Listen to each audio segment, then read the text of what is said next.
참 은혜롭네요. 어제 설교 준비하고 가는 길에 성가대를 놓고 손을 놓고 기도하는데 좋더라고요.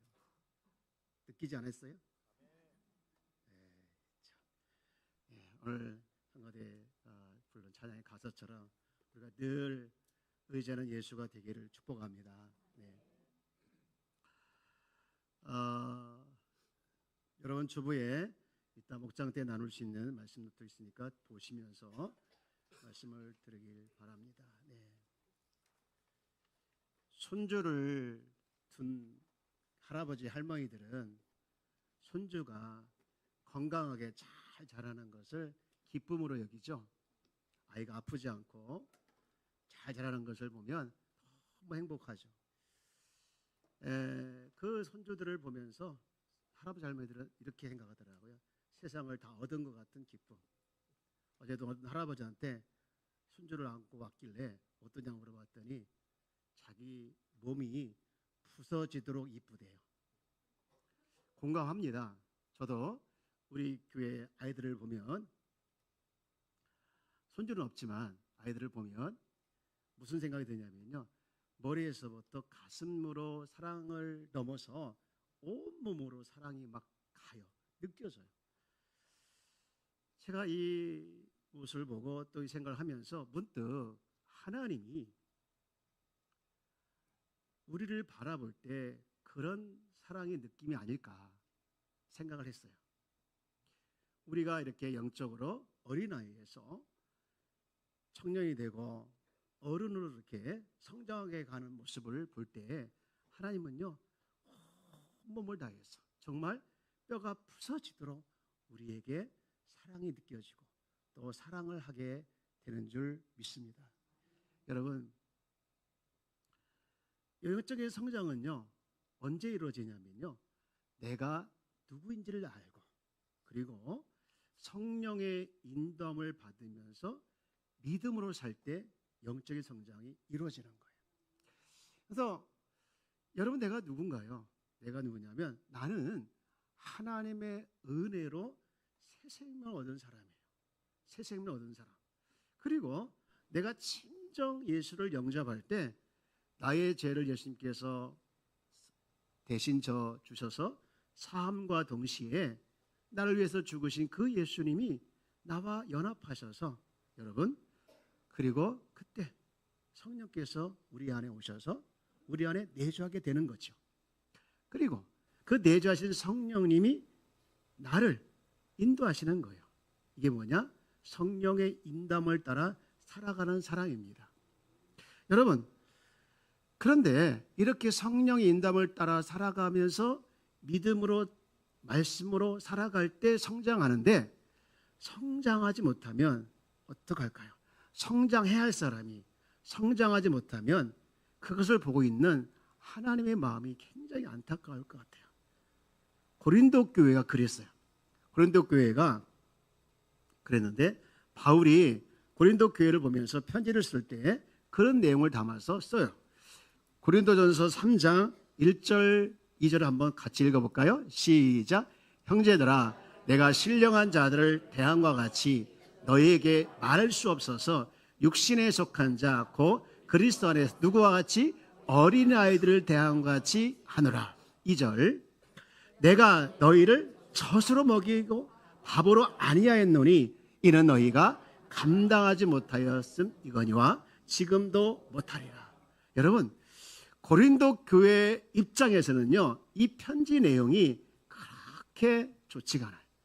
기쁘지가 않아요. 굉장히 어떻게 보면 기분이 나쁘고 불쾌하고요, 자존심도 상해요. 왜냐하면 고린도 교회 입장에서는요, 신앙의 연조도 깊고요, 그리고 그들에게는 특별한 은사들이 많이 있었어요. 그래서 은사 체험, 예언도 하고 방언도 하고 이렇게 많은 은사 체험이 있었는데도 불구하고 그들을 대하는 바울의 태도가 하나님의 태도와 같이 어린아이 같다는 거예요.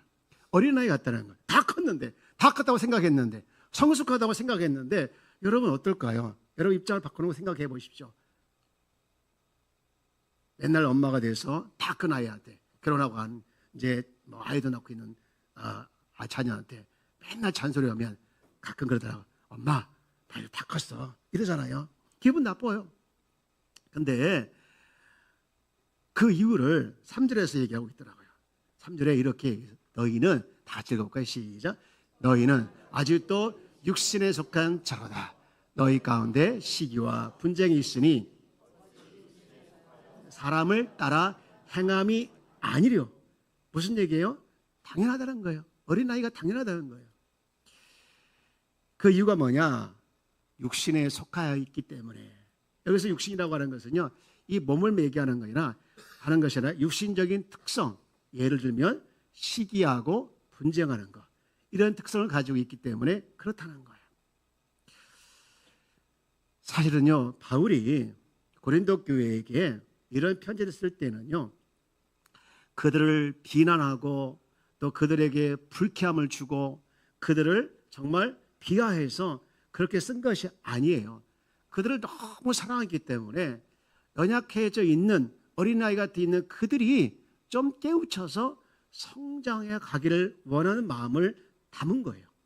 그래서 정말 구원은 받았지만 하나님이 원하시는 성숙한 신앙인이 아니라 여전히 세속적인 것에 집착하고 자기중심적이고 자기지향적인 삶을 살아가고 있는 그들에 대한 일종의 뭐냐? 책망이었어요. 질책이었어요. 근데 제가 이 말씀을 묵상하면서 여기서 궁금한 점이 하나 있더라고요. 그러면 영적으로 어린아이라고 하면 반대는 뭐예요? 영적으로 성숙한 사람이잖아요. 그래, 영적인 어린아이 이런 사람인 걸 알겠어요. 그러면 성숙한 사람은 누굴까 궁금하잖아요. 그 앞에 2장에 나와 있더라고요. 2장에 보면 2장 15절에 고린도전서 2장 15절 보면 이렇게 말씀해요. 신령한 자, 이게 성숙한 사람이거든요. 다시 읽을까요? 시작. 신령한 자는 모든 것을 판단하나 자기는 아무에게도 판단을 받지 아니하느니라. 16절. 누가 주의 마음을 알아서 주를 가르치겠느냐? 그러나 우리가 그리스도의 마음을 가졌느니라. 그리스도의 마음을 가진 자가 성숙한 사람이라는 거예요. 그러니까 세상의 가치관에 이렇게 저렇게 흔들리지 아니하고 성령의 인도함을 따라서 그리스도의 마음을 가지고 하나님의 말씀을 따라 살아가는 사람이 바로 누구냐? 신령한 자, 곧 성숙한 사람이라는 거예요. 즉 그리스도가 주인 되어서 살아가는 사람이죠.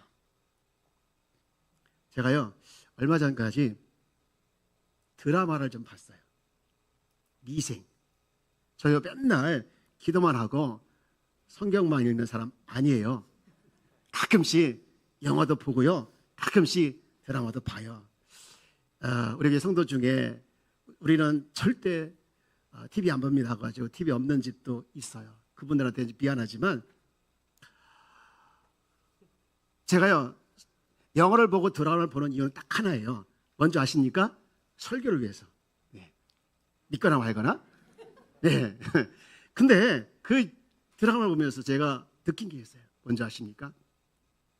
야, 우리 직장에 다니시는 분들이 정말 치열하게 살고 있구나. 또 사업을 하시는 분들도 정말 호락호락하지 않고 진짜 치열하게 살아가고 있구나. 너무나도 뼈저리게 그리고 실감나게 느끼게 됐어요. 저도 옛날에 직장생활 했던 적이 있어요. 아주 옛날에. 근데 그때와 다르더라고요.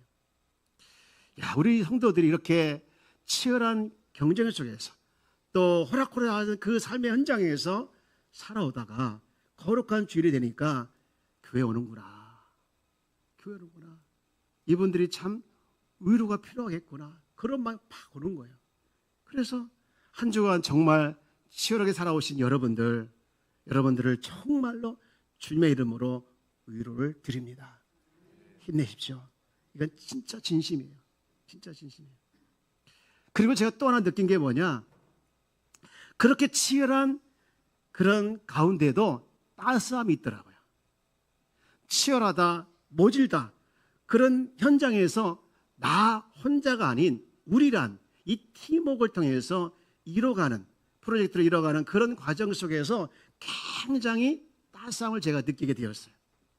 그래서 문득 주님을 생각했습니다. 주님은요 우리가 살아가는 삶의 현장에서 우리가 외롭고 힘들고 고독하게 느끼지 아니하도록 우리 주님은 저와 여러분과 함께 하시는 줄 믿습니다.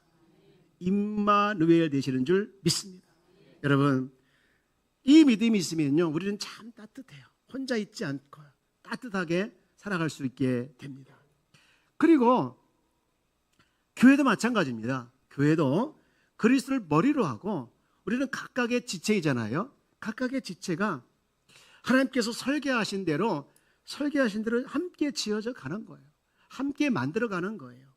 여기에서 팀워크 일어나고 여기서 따스함이 나타나더라고요. 여러분, 따스함이 있는 교회, 따스함이 있는 가정, 따스함이 있는 여러분의 삶의 일터가 되어지기를 주의 이름으로 축복합니다. 옆에 계신 인사할까요? 하나님이 함께 하십니다. 오늘 본문은, 성경은요, 우리가 살아가는 삶의 현장에서 영적으로 우리가 어떻게 성장해 가며 살아갈 수 있는가에 대한 하나의 메시지예요. 그 메시지는 이거예요. 언제나 어디서나 무엇을 하든지 성령을 따라라. 성령을 따라 살아라. 성령을 따라 행하라. 이거 하나입니다. 사실 갈라디아서는요, 이신칭이 믿음으로 의롭게 된다. 의롭게 되는 것은 믿음 하나만 된다. 요거인데, 요거에 대해서 아니다. 뭐가 필요하다. 다른 복음이 필요하다. 그게 뭐냐? 믿음 플러스 할례, 율법. 그걸 지켜야 된다. 그렇게 강조하는 사람이 있어가지고 반박해요. 반박해서 쓴 책이 뭐냐? 갈라디아서예요. 그래서 사람을 의롭게 하는 것은 오직 믿음이다. 믿음이다. 그래서 그리스도 안에서 의롭게 된 자들은 자유롭게 살아가야 되는 거예요. 자유롭게. 어떤 율법에 얽매이지 않고 복음 안에서 자유롭게 살아가야 된다. 근데 그 방향이 어디냐? 그 방향이 뭐냐? 그걸 지금 얘기하고 있는데, 그것은 성령 안에서 사랑과 섬김으로 사용을 하면서 가라는 거예요. 이것이 갈라디아서 내용이거든요. 오늘 본문도 성령 안에서 성령의 소욕을 따라 살아갈 것을 강조하고 있어요. 여러분, 그런데 오늘날 우리는요, 성령의 소욕보다는 그 반대인 육체의 소욕에 더 우리가 따라갈 때가 많아요. 이것이 현실이라는 거예요. 이것이 현실이기 때문에 우리는 성령 충만이 약하다는 거죠. 그래서 그러면 성령의 소욕을 따라 살아가기 위해서는 어떻게 해야 되냐? 오늘 본문은 세 가지를 얘기하고 있더라고요. 첫 번째, 주보에 나와 있죠? 여러분 주보를 보시면서 듣고 계시죠? 첫 번째 뭡니까? 두 개의 소욕이 내 안에 뭐 하는 거? 늘 갈등한다는 거. 전장도 맞아요. 갈등한다고 인식을 해야 하는 거예요. 여러분 인식해야 합니다. 16절 말씀 한번 읽어볼까요? 16절 시작. 내가 이르노니 너희는 성령을 따라 행하라. 그리하면 육체의 욕심을 이루지 아니하리라. 네, 우리 안에 무슨 말입니까? 두 개의 욕구가 있다는 거예요. 성령의 욕구와 육체의 욕구가 있다는 거예요. 근데 이 특징이 서로 반대. 육체의 소욕은요, 자기가 주인 뒤에서 자기 자랑, 자기 의, 자기 교만, 자기 중심적인 것들이 다 그 안에 들어가 있어요. 그래서 본능적으로 생각하고 말하고 행동하는 것이 여기에 다 포함이 되어 있습니다. 그런데 성령의 소욕은 뭐냐? 여러분, 우리 안에 들어오신, 내 안에 내주하신 그 성령의 소원을 따라서 성령의 인도를 살아가는 사람이 성령의 소욕을 따라 사는 사람의 특징이라는 것이죠. 근데 이 둘이 항상 갈등해요. 전쟁을 해요. 자, 17절 말씀 볼까요? 시작. 육체의 소욕은 성령을 거스리고 성령은 육체를 거스리라니 이 둘이 서로 대적함으로 너희가 원하는 것을 하지 못하게 하려 함이라. 너희가 뭐 하는 것을 못하게 한다는 거예요? 원하는 것. 내가 원하는 것이 뭘까요? 성령을 쫓아 살고 싶은 거예요. 근데 하지 못하게 하는 거예요. 항상 갈등을 일으켜서. 왜요? 둘이 반대이기 때문에. 반대예요. 여러분 싸움의 결과는 약한 자가 이깁니까? 강한 자가 이깁니까? 목사님, 그 질문이라고 지금 하십니까? 당연히 강한 자가 이기죠. 육체의 소욕이 강하면 육체가 이기는 거고요. 성령의 소욕이 강하면요, 성령이 이기는 거예요.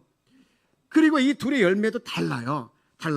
성경은요, 아주 친절하게 이 두 열매에 대해서 소개하고 있는데요. 우리가 쭉 읽어볼까요? 갈라디아서 5장 19절부터 21절까지는 육체의 열매들이요. 한번 읽어봅니다. 시작. 육체의 일은 분명하니 곧 음행과 더러운 것과 호색과 우상숭배와 주술과 원수 맺는 것과 분쟁과 시기와 분냉과 당짓는 것과 분열함과 이단과 투기와 술취함과 방탕함과 또 그와 같은 것들이라. 여기까지만요. 네, 이런 것들이 뭐 자세히 설명 안 해도 다 이해가 되는 부분이죠. 그러면 반대로 성령의 열매들은 뭐가 있을까요? 자, 우리 22절, 23절 말씀을 우리 청년들 한번 읽어볼까요? 청년들, 우리 찬양단 시작. 오직 성령의 열매는 사랑과 희락과 화평과 오래 참음과 자비와 양선과 충성과 온유와 절제니. 예, 거기까지만요. 와, 여러분 여기서 우리가 열매들을 보면서 알아야 게 두 가지가 있는데요. 뭐냐? 둘이 갈등을 하지만요. 여러분 보시면 이 둘이 갈등을 같은 위치에 있지 않다는 거예요. 같은 위치에 있지 않다는 거예요. 즉 레벨이 달라요. 레벨이 달라. 이 둘의 욕심은 서로 이제 달라서 항상 갈등합니다. 육체와 성령, 성령과 육체와. 둘이 항상 갈등을 하지만 레벨이 달라요. 레벨이 달라요. 어디가 우위일까요? 육체의 소욕이 우위일까요? 성령의 소욕이 우위일까요? 성령이 당연히 훨씬 월등하게 위에 있죠. 그러니까 우리가 성령 안에 거하면 결코 육체의 욕심을 우리 안에 이루게 머물게 할 수가 없는 거예요. 그래서 성령을 사모하고 성령께 순종하는 것이 뭐냐? 최상입니다. 그런가 하면 두 번째로 꼭 알아야 할 것이 뭐냐? 이겁니다. 육체의 욕심은요, 완전히 사라지지 않아요. 완전히 사라지지 않아요. 이 소욕이라는 말이 헬라어로 보니까 시제가 현재형이더라고요. 현재형이라고 하는 것은요, 계속해서 반복한다는 거예요. 그러니까 이미 끝난 것이 아니라 계속해서 살아나고 또 살아가고 그런 거예요. 그러니까 우리가 성령을 사모하고 성령께 순종하며 육체의 욕심을 이제 멀리하고 거슬 성령을 이제 쫓아가려고 해도 이 쿨하게 사라지는 것이 아니라 계속해서 우리의 약한 부분을 이용해서 약하다 하면요, 그 틈새를 싹 돌아가지고요, 그 틈에 돌아서 그 약한 부분을 이용해서 역사하는 거예요. 예를 들면 감정이 상하잖아요. 감정이 약해졌죠. 거기 틈을 돌아가지고 감정에 이용해서 성령의 소욕이 아니라 육체의 소욕을 따라가게 해요. 그리고 몸이 약해지잖아요. 몸을 약한 걸 이용합니다. 또 그의 믿음이 약해지거나 또 기도의 자리에 못 가게 하거나 그게 침투에 들어와서요, 침투에 들어오고 끝난 게 아니라 그 안에 자리 잡고 뭐 하냐? 놀이터를 삼는 거예요. 놀이터 삼아요. 사랑하는 여러분, 여러분은 안에 여러분의 약한 부분에서 마귀가 틈을 타고 돌아가지고 놀이터가 되지 않기를 주의 이름으로 축복합니다. 그런가 하면 두 번째로 우리가 이 갈등이 있다는 것을 알았다고 하면 우리가 육체의 욕심을 이기고 성령을 소욕을 따라 살아가려고 하면 어떻게 해야 되냐? 이겁니다. 성령이 내 안에 뭐함을 믿어야 된다? 계심을 믿어야 한다. 여러분 이걸 믿죠? 안 믿는 사람 손 들어보세요. 아무도 안 계시잖아요. 다 있어요. 다 계셔요. 여러분 성령이 내 안에 계심을 다 믿고 있습니다. 여러분 예수님도 진리의 영이신 성령이 제자들 삶 속에서 있어서 새로운 역할을 할 것이라는 것에 말씀을 하셨죠. 그게 요한복음 14장 17절 말씀인데 이걸 강조하고 있더라고요. 우리 맨 끝줄 볼까요? 그는 시작. 그는 너희와 함께 거하시며 또 너희 속에 계시겠습니다. 너희와 함께하며 너희 속에 계시겠습니다. 바울도 같은 맥락에서 말을 해요. 고린도서 3장 16절 말씀 보면 너희는 너희가 하나님의 성전인 것과 하나님의 성령이 너희 안에 계신 것을 알지 못하느냐 하면서 6장에 나오면 심지어 이렇게까지 말씀하시죠. 6장 19절 다 함께 읽어볼까요? 시작. 너희 몸은 너희가 하나님께로 받은 바 너희 가운데 계신 성령의 전인 줄을 알지 못하느냐. 너희는 너희 자신의 것이 아니라. 내 몸이 내 게 아니래요. 내 몸이 내 것이 아니면 누구의 것일까요? 성령의 전. 따라서 내 몸은 성령의 전이다. 여러분 정말 진정으로 예수를 영접하는 사람은요, 성령이 내주하셔요. 예수 영접할 때 자신의 그 예수님께서 십자가에 돌아가신 그 사역이 나를 위한 것이라는 것을 고백하면서 그때 그리스도와 연합하게 되어지고 성령이 내주하잖아요. 이것이 십자가 복음인데 오늘 본문 24절도 그 말씀을 하고 있어요. 24절 말씀을 한번 읽어볼까요? 시작. 그리스도 예수의 사람들은 육체와 함께 그 정욕과 탐심을 어디에? 십자가에 못 박았느니라. 여러분 저와 여러분들은 우리의 옛사람이 다 십자가에 못 박은 줄 믿습니다. 아멘이십니까? 이제는 우리는 무엇을 살아가는 사람입니까? 예수의 생명으로 새 생명을 살아가는 사람이에요. 그래서 우리는요, 옛사람 죽은 거에 집중하는 것이 아니라 내 안에 살아 역사하시고 있는 성령에 우리가 집중하면서 살아가는 성령의 사람이 우리의 모습이에요. 사람들은 나는 성령의 사람이다. 여러분, 성령의 사랑, 성령에 내주하는 사람은요, 이 말이나 행동에서 함부로 안 해요. 성령께서 내주하셔서 나의 말을 들으시고 나의 행동을 보시는데 어떻게 함부로 말을 하고 행동을 하냐 이거죠. 말 한마디, 행동 하나가 굉장히 조심스러워요. 여러분, 이스라엘 백성들이 광야에서 나왔을 때 가나안 땅에 들어가기 전에 12명의 점당권을 보내죠. 그리고 돌아와서 보고하는데 다 다르죠. 12명 중에 10명의 보고하고 2명의 보고가 다른데 그때 10명의 보고가 있었어요. 그때 하나님께서 이런 말씀을 했어요. 내 귀에 들린 대로, 내 귀에 들린 대로 행하리라. 무슨 얘기입니까? 하나님은요, 우리 가운데 성령께서 계심을 우리가 알고 성령의 인도하심을 우리가 알면, 내주하심을 인식한다면 우리가 말하는 것 한마디에 또 행동하는 한마디에게 조심하고 조심해야 된다는 거예요. 옆에 계신 인사합시다. 조심하자고요. 왜 인사를 안 쳐? 이미 조심하신 분들이죠? 여러분, 그렇습니다. 우리 하나님께 기도만 들으시는 것이 아니라 말하는 소리도 들으시는 거예요. 우리 교우들끼리도 목장 안에서도 상처내는 말을 하면 안 되는 거예요. 격려하고 잘했으면 칭찬해주고 잘하려고 했으면 격려해주고 위로해줘서 살아내게 하는 것이죠. 말 한마디가 얼마나 중요한지 몰라요. 여러분, 우리 말에 말 한마디에 무슨 빚을 갚는다고요? 저는 그 천장이 얼마인지 모르겠어요. 그만큼 중요하다는 얘기 아니겠어요? 여러분, 우리가 말 한마디라도 물론 가족 간에 여러분 친한 사람께 더 중요한 거예요. 친한 사람일수록 더 말을 소중히 여기고 행동도 소중히 여기는 것이 필요해요. 왜냐하면 내 안에 누가 계시니까? 성령이 계시니까. 성령님이 다 듣고 계시고 다 알고 계시기 때문에 여러분, 성령의 사람은요, 함부로 말을 하지 않고 함부로 행동하지 않는 것이죠. 여러분, 성령의 내 안에 계심이, 따라서 성령의 내 안에 계심이 축복이다. 아멘이십니까? 제가요, 요즘에 챗 GPT라는 게 있잖아요. 굉장히 뜨고 있죠. 그래서 제가 한번 성령의 내주를 한번 물어봤어요.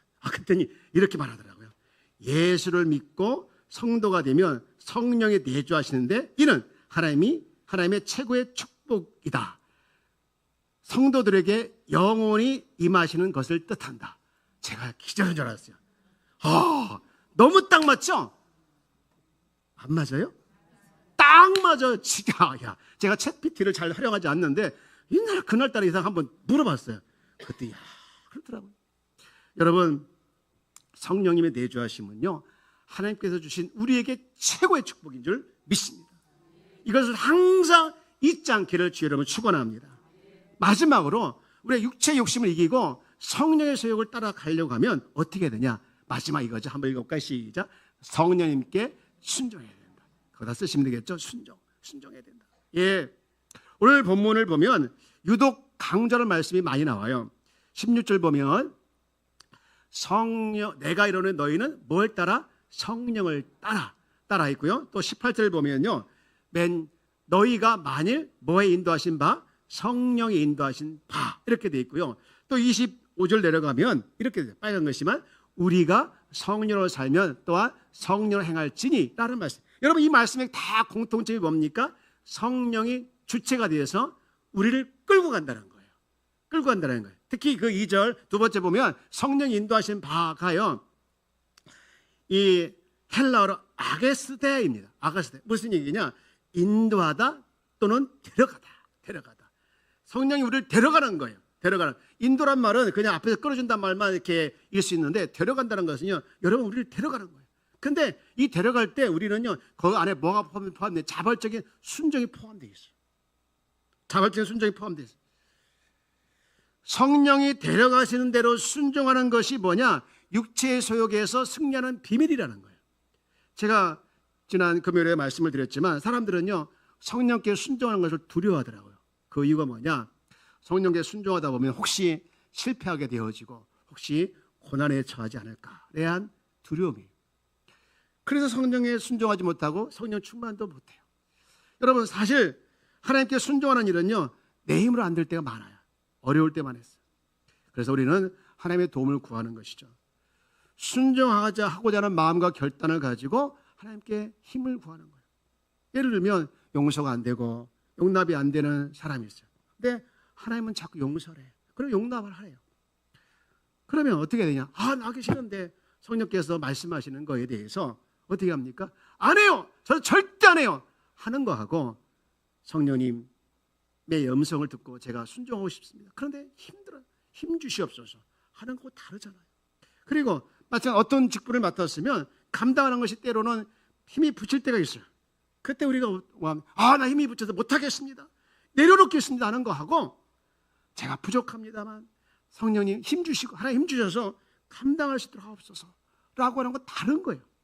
여러분, 성령 충만의 핵심이 뭔지 아십니까?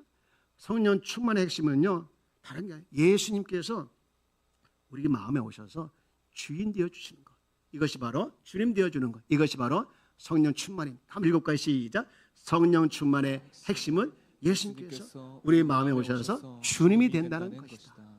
주인이고 왕이 되는 것, 이것이 바로 성령 충만의 핵심인 줄 믿습니다. 이제 우리가 2월달 돌아가지고 저는요, 목장에 대해서 쭉 말씀을 드렸어요. 첫 주에는요, 왜 목장이 해야 되느냐? 그 이유는 나의 신앙이 성장되는 곳이고 또 이웃을 사랑하는 실천하는 장소이며 하나님 나라 확장할 수 있는 곳이기 때문에 목장이 된다. 두 번째 주에는요, 목장의 생명력은 예수 그리스도다. 그리스도의 임재와 능력과 목적이 나타나는 그런 곳이 목장이다. 지난주에는요, 목장을 더 목장되게 하는 것, 목장이 목장되게 하는 것 맞나? 아주 작은 기초 공동체 1대1 두세 명이 만나서 한 주 동안의 삶을 이제 하나님 은혜 가운데 살아온 것, 말씀 읽은 가운데 말씀 읽은 것을 같이 나누면서 이제 기도 제목도 나누고, 그리고 살아오면서 잘 살아오지 못하잖아. 연약한 거 많이 있잖아. 죄를 짓고 또 이렇게 입술로 죄, 마음으로 죄를 서로 고백하면서 연약함을 자꾸 드러내면서 자유하게 하는, 말씀으로 하나님으로 자유하게 하는 것이 바로 뭡니까? 만나잖아요. 이거 만나. 그런 말씀드렸고, 그리고 오늘은 우리가 이제 성령 충만한 목장이 되기를 원하는 마음으로 말씀드리는 거예요. 여러분, 성령 충만한 성도가 되기를 주의 이름으로 축복합니다. 근데 자꾸 성령 충만이 아니라 마귀는 우리를 자꾸 육체의 충만으로 만들어가고 끌어가요. 여러분, 우리는 늘 그래서 갈등 속에 살아갑니다. 이제 말씀을 정리합니다. 여러분, 우리가 정말 알아야 할 것은요, 이 둘이 갈등을 하지만 이겁니다. 비교 불가입니다. 따라해 볼까요? 비교 불가. 여러분, 성령의 소유욕이 훨씬 더 강력합니다. 강합니다. 그런데 우리는 육체의 소욕, 아무 힘도 없는 육체의 소욕이 강하게 느껴서 이것에 의해서 우리가 맨날 쫓아다니고 넘어지는 것이 우리의 현실이라는 거예요. 그럴 때마다 우리가 할 일은 뭐냐? 내 안에 찾아오셔서 우리 가운데 계시는, 내 안에 계시는 그 성령의 내주하심을 바라보면서 여러분, 육체의 소욕에서 치유할 줄 믿습니다. 그리고 성령 욕구에 순종하는 삶이 바로 주인 되신 주님의 그 인정하심을 살아가고 있는 자예요.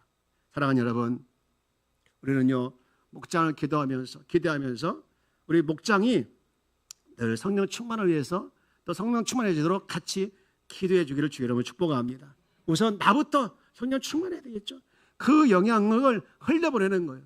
세상은요, 자기가 갖는 것이 세상이에요. 그러나 주님은요, 내 안에 머물게 하고 그것을 자꾸 흘려보내는 자가 바로 뭡니까? 주님이시요. 여러분, 우리가 성령 충만해서 목장 안에 서로 격려하고 위로하면서 그리스도의 공동체, 성경적 공동체를 세워가는 거, 이것이 우리 교회의 기도 제목이고 꿈이고 우리가 같이 이제 기대하면서 나갈 길인 줄 믿습니다. 사랑하는 여러분, 이 한 주간도 정말로 힘들고 지치고 때로는 모든 걸 내려놓고 싶은 그런 삶의 현장이고 마음의 현장이고 또 그런 현실일지라도 그때마다 나에게 힘주시고 돕는 자 되시는 그 성령이 내 안에 계심을 바라보면서 인식하면서 그 성령 때문에 힘을 얻어서 성령 충만하고 성령과 동행하면서 여러분의 삶의 현장 어느 곳이든지 간에 성령님 때문에 따뜻해지기를 주의 이름으로 축복합니다.